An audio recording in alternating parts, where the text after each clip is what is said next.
네, 오늘은 하나님의 리더라고 하는 제목으로 여러분들이랑 말씀 나눠보고자 합니다. 리더 선출을 앞두고 있기 때문에 과연 교회 안에서 신앙의 리더는 어떤 사람이어야 하는지 여러분들이랑 나눠보려고 해요. 직장에서나 사회에서의 리더 또는 책임 있는 자리는 보통 권력을 의미합니다. 그리고 그 권력의 자리는 능력 있는 사람만이 앉을 수 있다고 생각합니다. 그래서 그 자리가 그 사람의 능력을 증명한다고도 우리는 생각하죠. 때문에 능력이 없으면 승진할 수 없고 어떤 자리에도 오를 수 없습니다. 세상에서 리더가 되기 위해서는 능력이 필요합니다.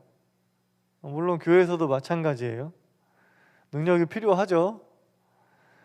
능력이 없는 사람은 리더가 되기 쉽지 않고 리더가 된다 한들 여러모로 어려움이 있습니다. 개인적으로도 그것을 감당하기 힘들 것이고 또 속한 공동체에게 어려움을 안겨주게 될 수도 있죠. 그런데 중요한 것은 어떤 능력이 필요하느냐는 것입니다. 세상이든 교회든 능력이 있는 사람이 리더가 되는 게 맞아요. 하지만 필요로 하고 그리고 원하는 그 능력에는 분명한 차이가 있습니다. 사회에서 필요한 리더의 능력은 무엇이 있을까요? 여러분들 한두 가지가 아니겠죠. 여러 가지가 있을 것입니다. 일단 지적 능력을 가늠할 수 있는 학벌이 필요하겠죠. 얼마나 많은 지식을 가지고 있느냐가 리더를 분별하는 데 있어서 중요할 것입니다. 모두가 그런 것은 아니겠지만 아는 것이 많을수록 판단이나 문제 해결 능력이 올라갈 것입니다. 그리고 좋은 학벌은 그가 얼마나 자신의 일에 있어 열정적인가를 나타내는 지표이기도 할 것입니다. 오랫동안 한 분야에서 깊은 공부는 그만큼 많은 물질과 시간이 필요로 하죠. 무엇인가에 그렇게 오랫동안 열정을 쏟았다면 그 사람은 맡겨진 일을 책임감 있게 해나갈 가능성이 높다고 판단할 수 있습니다. 그리고 또 뭐가 있을까요? 많은 사람들이 리더가 되기 위해서는 카리스마가 필요하다고 말합니다. 사람들을 사로잡는 매력이 필요하다고 말해요. 사람들을 따르게 만드는 힘이 필요하다고 말합니다. 아무래도 리더는 많은 사람은 아니어도 어찌됐든 사람들 앞에서 자신의 주장을 피력하거나 설득시킬 필요가 있으니 매력적인 사람이어야 할 것입니다. 또 그러한 매력을 위해서는 유머와 아주 수려한 말솜씨를 빼놓을 수 없겠죠. 유머는 사람들을 굉장히 기분 좋고 즐겁게 할 것이며 호감을 사는 데 도움을 줄 것입니다.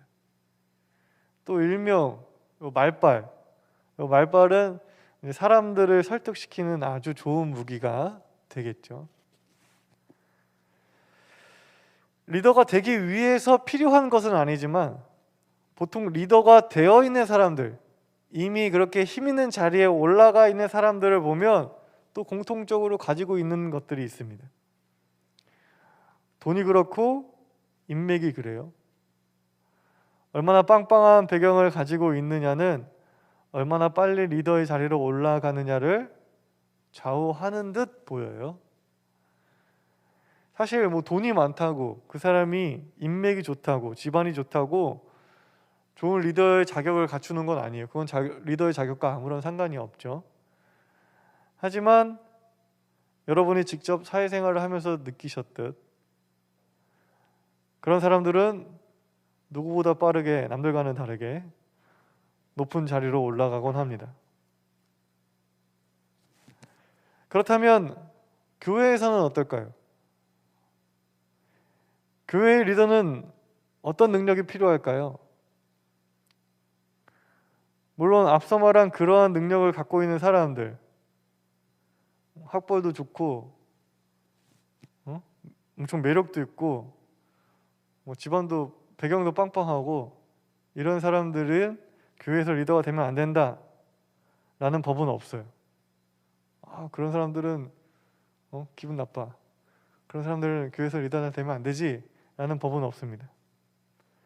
하지만 우리가 기억하고 중요하게 여겨야 하는 것은 교회의 리더는, 신앙의 리더는 학벌, 카리스마, 유머, 말빨과 같은 세상에서 중요하게 여기는 그 능력이 꼭 필요하지는 않다는 것입니다.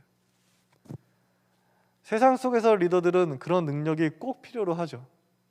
하지만 교회의 리더는, 신앙의 리더는 그런 능력이 꼭 필요하지는 않다는 것입니다. 그렇다면 신앙의 리더에게 꼭 필요한 것은 무엇이냐? 신앙의 리더에게 있어 가장 필요한 것은 첫째, 믿음입니다. 믿음. 흔들리지 않는 믿음, 확고한 믿음입니다. 내가 이렇게 믿음이라고 말하는 순간 여러분들 중에서는 식상하다고 생각하는 사람이 있었을 거예요.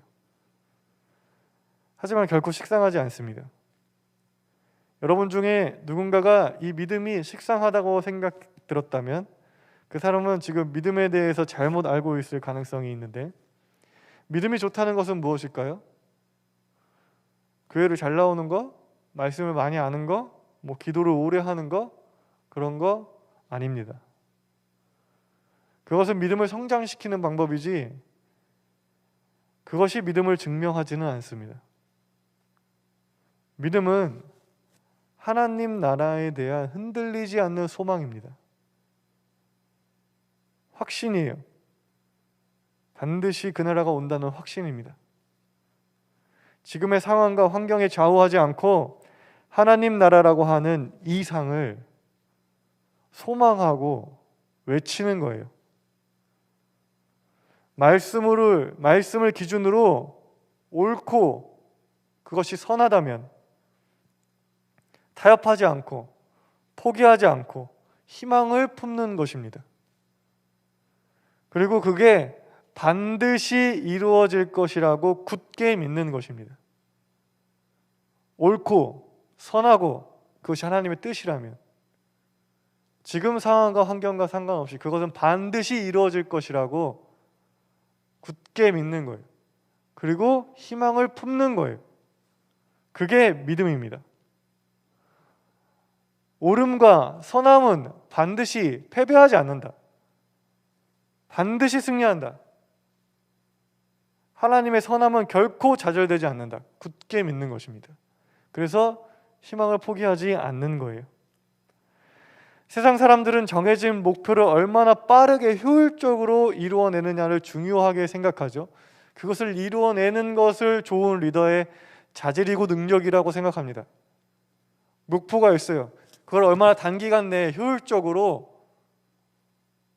이루어내느냐, 그런 사람들을 좋은 리더라고 생각하죠. 하지만 신앙은 그렇지 않습니다. 시간과 효율 그리고 결과물은 중요하지 않아요. 지난주에 말씀드렸듯이 하나님 나라는 결과물에 있지 않습니다. 무언가를 이루고 달성한다고 해서 하나님 나라가 이루어지는 것이 아니에요. 하나님 나라는 우리들과의 관계, 하나님과의 관계, 우리들끼리의 관계에 있는 것이고, 우리들이 어떤 것을 향해서 나아가는 그 과정에 있는 것입니다. 그 과정이 어떠냐, 그 과정이 어떤 모습이냐에 따라 하나님 나라가 좌우되는 것입니다. 오래 걸려도, 까마득해도, 가능성이 없어 보여도 그것이 하나님의 꿈이라면 가장 이상적인 방법과 가정으로 서로 사랑하고 염려하고 배려하면서 걸어가다 보면 어느새 우리 안에 이루어져 있고 지금 우리가 누리고 있는 것이 바로 하나님 나라인 것입니다. 때문에 교회의 리더에게 있어 가장 필요한 것은 믿음이에요. 능력이 없다고 할지라도 두려워할 필요 없습니다. 믿음이 있으면 다른 것은 채워지게 되어 있어요. 하나님께서 반드시 채워주십니다. 우리가 이렇게 생각할 수 있어요. 하나님이 채워주신다고 하니까 믿음이 있어서 딱 리더의 자리에 오르면 갑자기 그 사람한테 뭐 어떤 능력을 막 이렇게 주시고 갑자기 쓱 하면서 이렇게 능력이 막 생기고 이런 걸 생각할 수 있는데, 갑자기 그런 능력이 막 나한테 다운로드 받아지는 건 아니죠.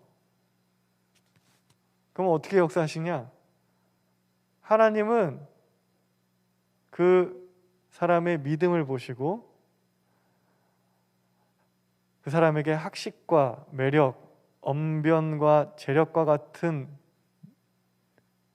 능력이 있는 사람들을 보내주십니다. 붙여주세요.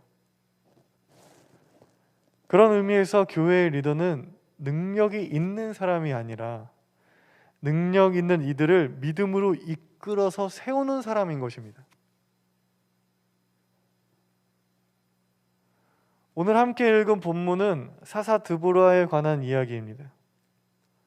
드보라는 가나안 사람들에게 고통받고 있던 이스라엘을 구원해낸 지도자죠. 말씀을 보면 가나안의 왕 야빈은요, 철병거 900대를 가지고 있었습니다. 철병거 900대.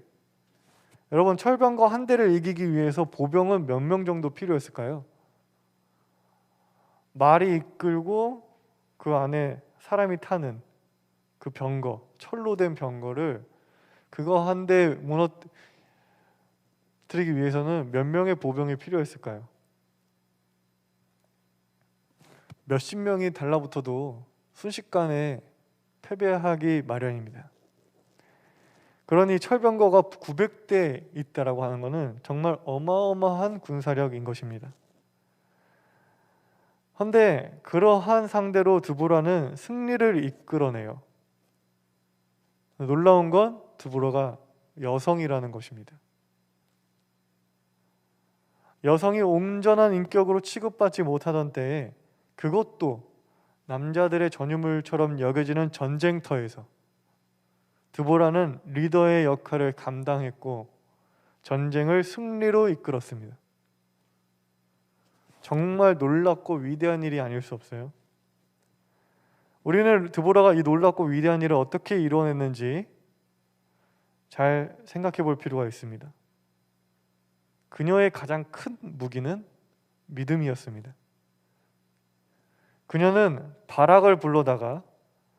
바락이라고 하는 지도자를 불러다가 군사를 일으켜서 야빈과 맞서 싸우라고 말합니다.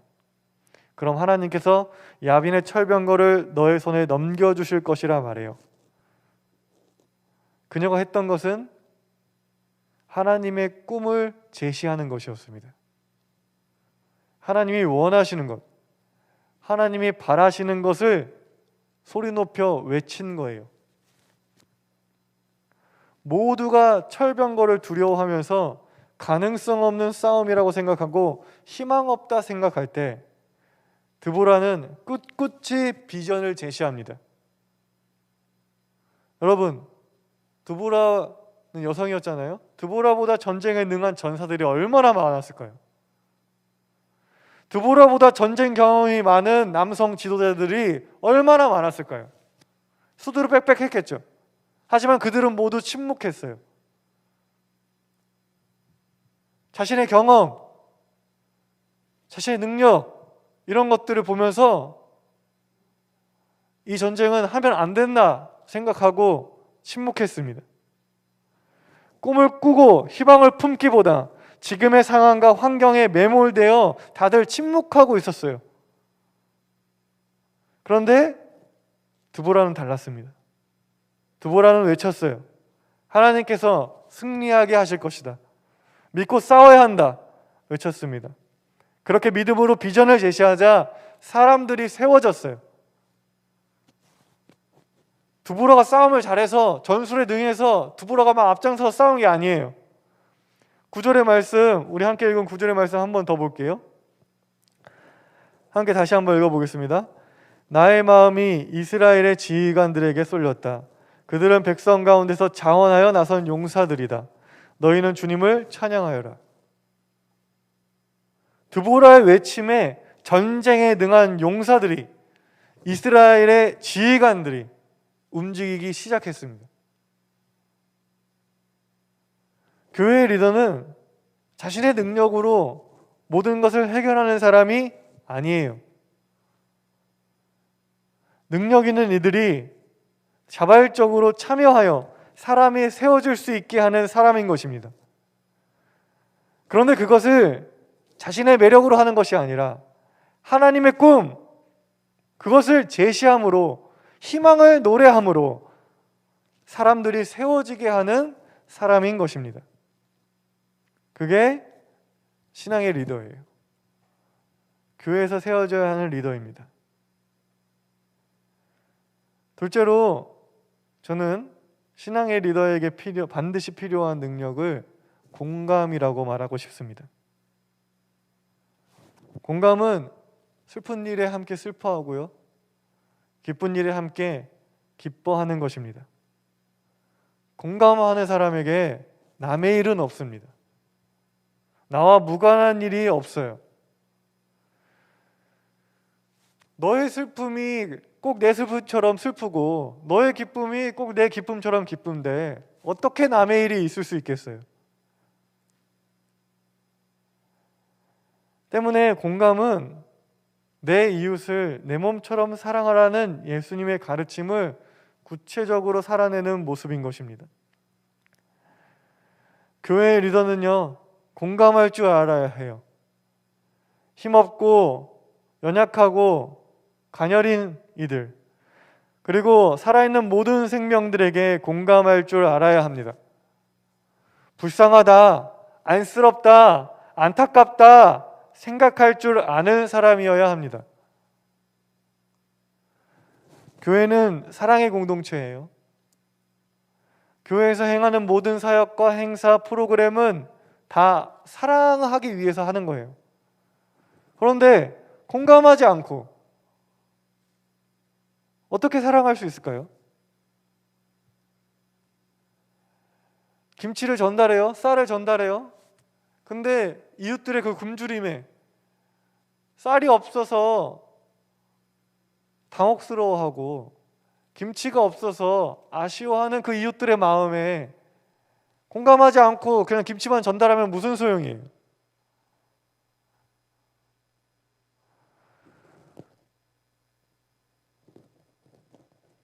드보라를 포함한 성경의 모든 리더들이 리더가 되었던 이유는 그들이 하나님의 마음으로 고통받는 이들의 아픔에 공감했기 때문입니다. 야빈의 철병거로 인해서 많은 사람들이 고통받고 있는 상황에서 누구는 그 피해가 나한테만 오지 않으면 돼 라고 생각했을 것입니다. 가나안의 야빈의 철병거 때문에 우리 너무 힘들어 다들 이럴 때, 근데 그 피해가 나한테만 오지 않으면 되지 라고 생각하는 사람들이 있었을 거예요.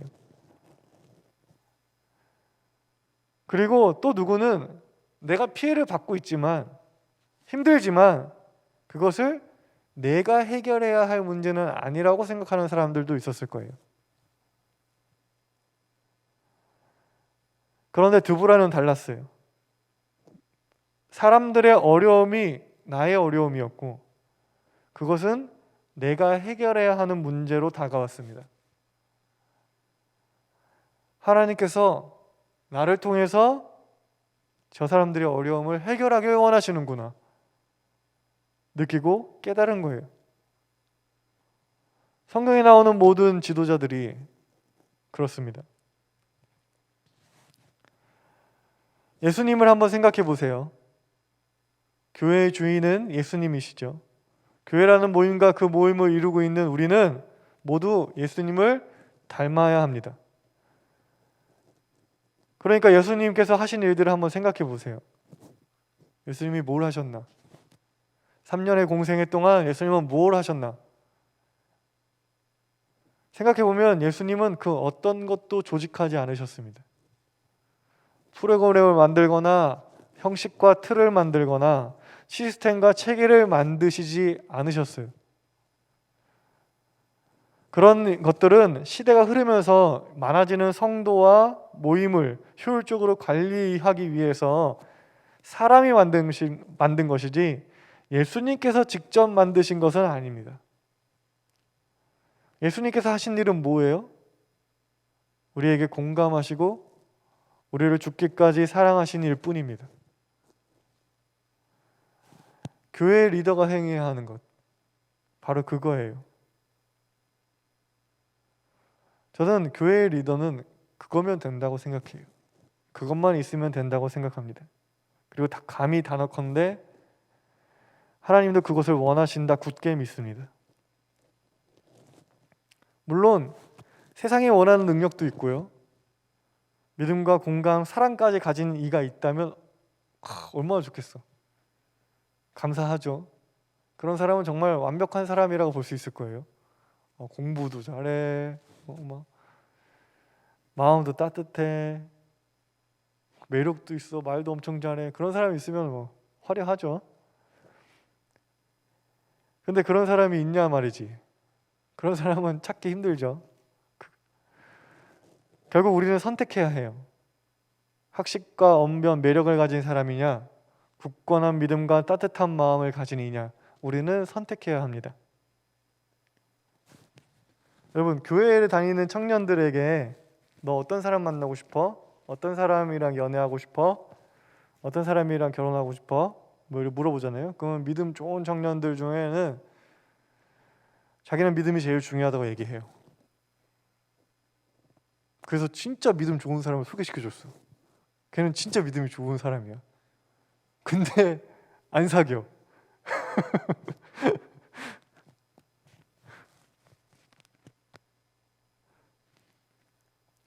무슨 마음이겠어요? 믿음 때문에 어떤 외모를 포기하고 싶은 건 아니잖아요. 아닌 거겠죠. 네. 근데 자기는 믿음이 제일 중요하다 그래서 정말 믿음 좋은 사람을 소개시켜 주는데 안 만난단 말이야. 그 외모를 포기하고 싶은 건 포기하고 싶지 않은 거겠죠. 그런데 사실 따지고 보면 그런 경우는요. 저는 믿음이 제일 중요해요. 라고 그렇게 여겼다 말할 수 없는 거죠. 믿음이 제일 중요하다는 것은 믿음을 위해서 다른 것을 포기할 수 있다는 것을 의미합니다.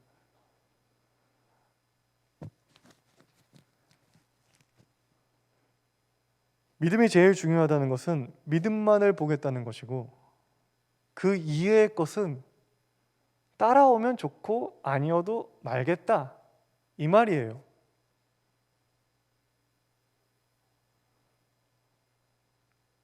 믿음만 보겠고 다른 것은 있으면 좋고 없으면 상관없어요. 이게 저는 믿음이 제일 중요하다라고 하는 고백인 것입니다. 이성을 만나는 것만 얘기하는 게 아니에요. 여러분들 말하잖아요. 저는 하나님만 바라보겠습니다. 하나님을 쫓아가겠습니다. 저에게 신앙이 제일 중요해요. 라고 고백합니다. 그 말은 뭐냐면 그걸 위해서 다른 것을 포기할 수 있다는 거예요.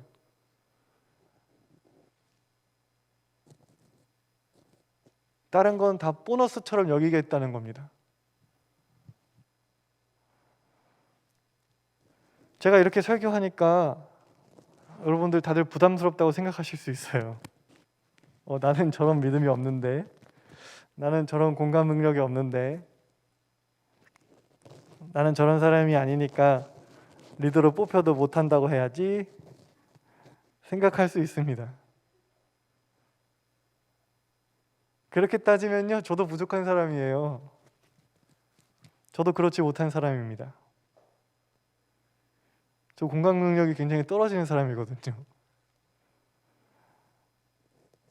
중요한 건요, 여러분이 지금 제 말에 동의하느냐는 것입니다. 그래, 교회 리더는 저래야지. 리더뿐만 아니라 그리스도인은 저래야지. 맞지? 목사님이 말씀이 맞다. 동의하느냐는 것입니다. 동의한다면, 이 말씀에 공감한다면 여러분에게는 충분한 자격이 있는 것입니다. 부족할지 모르지만 여러분은 이미 그런 사람인 거예요. 동의하는 순간, 옳다고 하는 순간, 맞다, 그래, 저래야지 라고 하는 순간 그 마음이 있으면 여러분은 이미 그런 사람인 것입니다. 만약 동의하지 않는 사람이 있다면, 아닌데요? 저는 아니라고 생각합니다. 나는 그래도 능력 있는 사람이 되어야 한다고 생각합니다. 교회라고 뭐가 다르겠어요? 리더가 되려면 리더가 될 만한 사람은 나보다 똑똑하고 능력 있는 사람이 되어야 합니다. 저는 그게 중요합니다. 라고 생각하는 사람이 있다면 그분이야말로 리더로 뽑혀도 거절해도 좋아요. 굳건한 믿음과 모든 생명에게 공감하는 따스한 마음, 그것은 리더뿐만 아니라 우리 모든 그리스도인이 가져야 할 인품과 인격입니다. 다만 리더는 그것에 대해서 더 많은 무게감을 느낄 뿐이죠. 왜냐? 본이 되어야 하니까. 그런데 그 무게감은 그냥 더 무겁고 힘든 것이 아니라 여러분을 더 성장시키는 귀한 밑거름이 될 것입니다. 부디 우리 모두가 그런 그리스도인이 되길 바랍니다. 그런 그리스도인이 모인 공동체가 되어서요, 우리가 그런 리더가 세워지고요, 그런 교회가 되길 간절히 소망합니다.